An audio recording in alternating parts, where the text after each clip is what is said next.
fair bit about content and how to make use of it, but you're the clear expert. So you've put together a fun quiz, and I'm going to see if I can answer some of these questions, and you're going to tell me if I'm right or wrong and why. Yeah, so the idea behind this is something that we've started doing. We have a pool of about 30 odd writers with whom we work on a regular basis. Hugely varied skill set, and also but hugely varied experience. So some of them are national press journalists, some of them are student bloggers, some of them are social media fiends.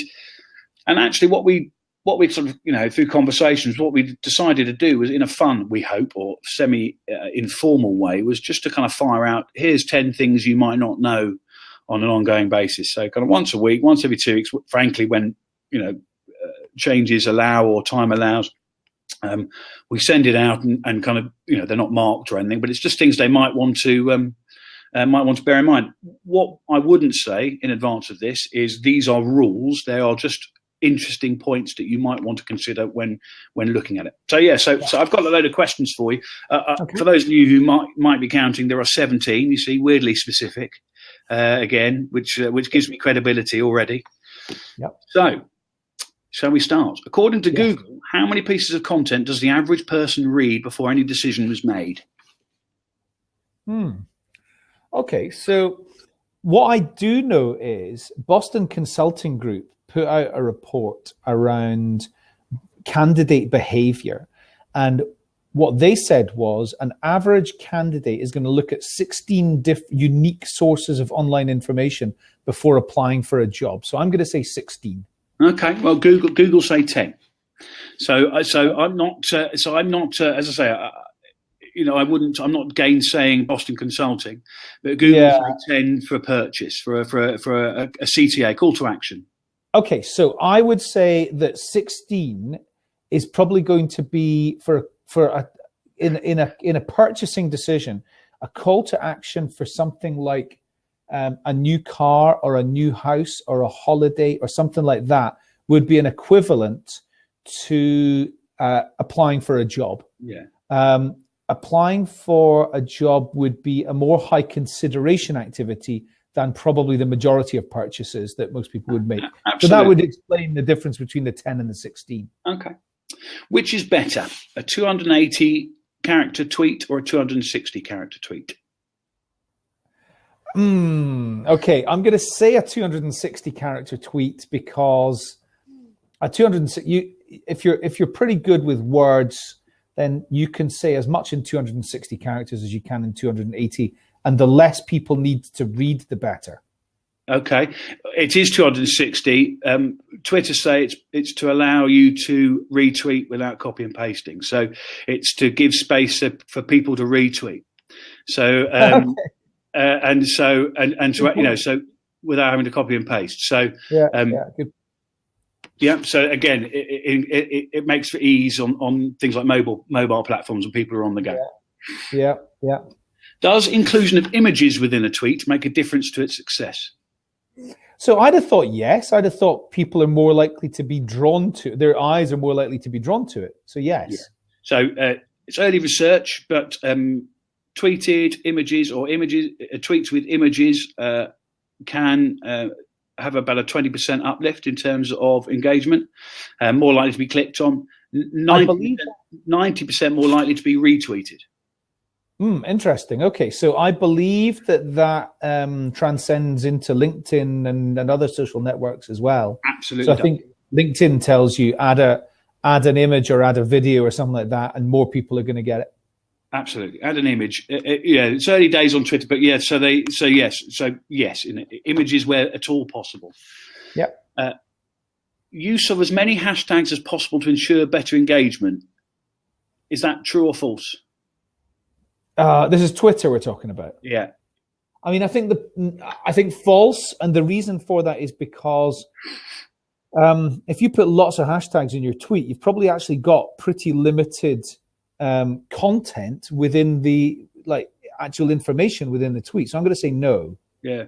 So there's a lot of different numbers around this, but they talk about 3, so 3 being the maximum, and after 3, Facebook talk about none actually.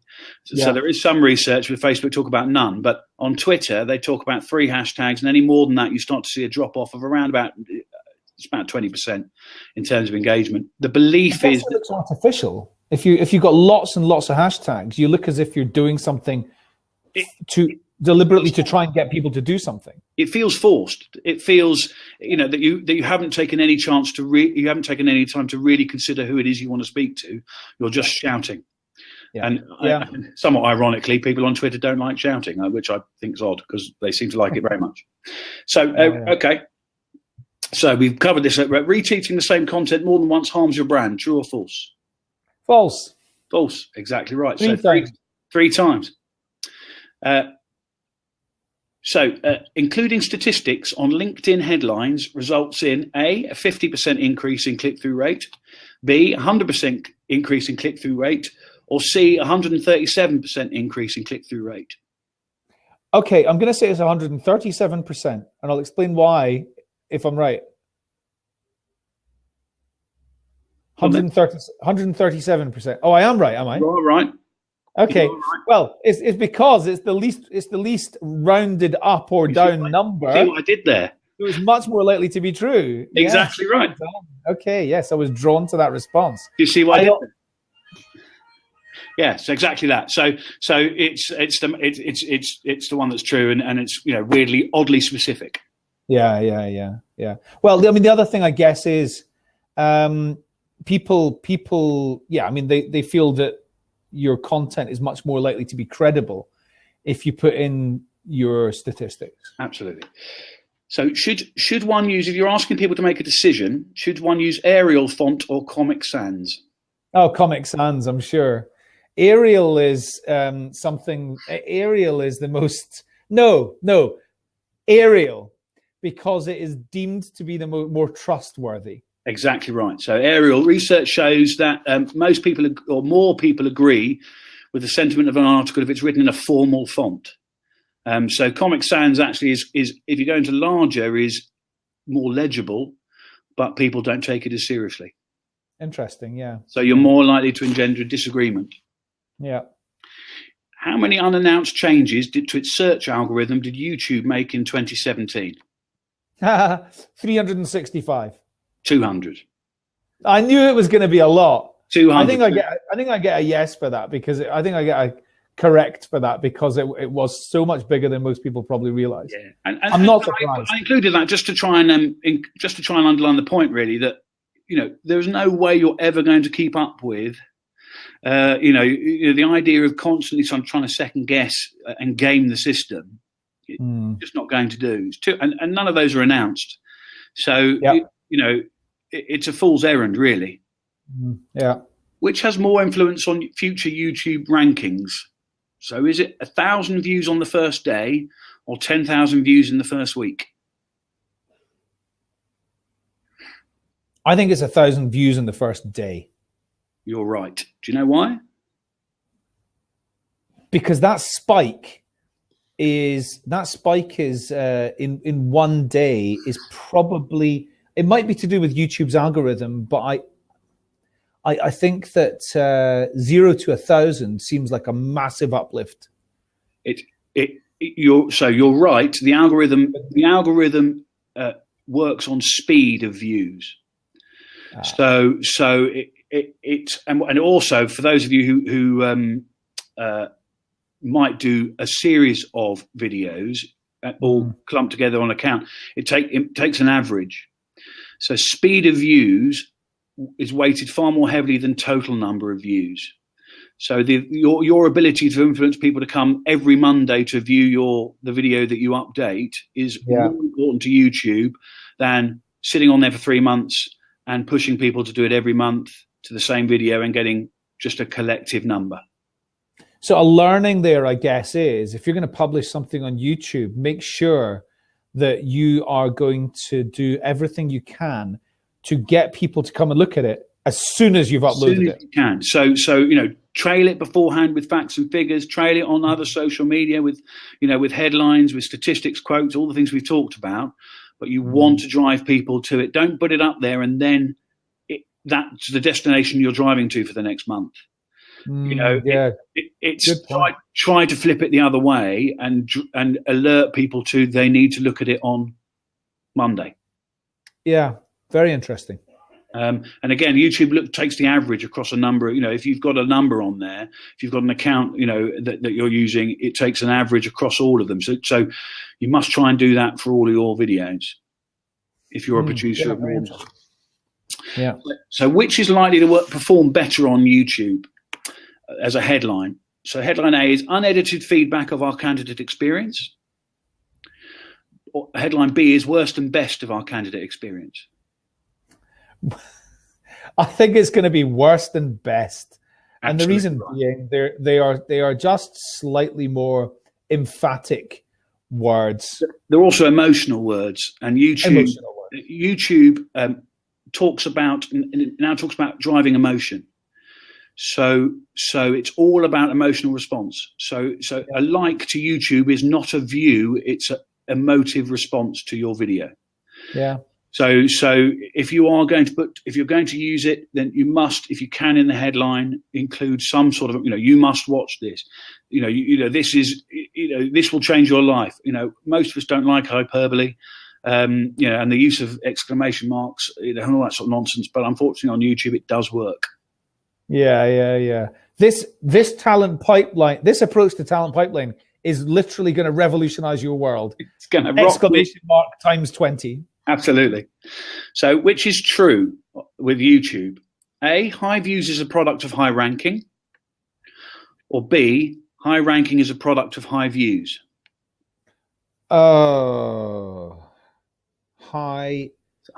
views is a product of high ranking, or high ranking is a product of high views? Both. Answer is A. So views in and of themselves are not that important to YouTube. Okay, it's about the emotional response, and that's something that people, I think, are when they start out, it's all about getting the views. It's all about getting the views. They want people, it's shared. They want people to have an emotional response to it. They don't just want people to click on it. Comments, I guess, are indication of an emotional response. Absolutely. Aha. Right. Good learning. Okay. Appearing alongside your competitor's video is bad for your ranking. True or false? Appearing alongside your competitor's video. So your video being right next to theirs? Yeah. I don't think that's bad for your ranking. It's very good. So we're now seeing what they're calling power clusters, where it's a group of similar businesses asking for similar things. Almost, it could be candidate experience, could be recruitment, could be anything. But actually, what you're seeing is if YouTube serve up 3 videos, the 2 that are most closely linked will get the most views and therefore become a power cluster that you can add to.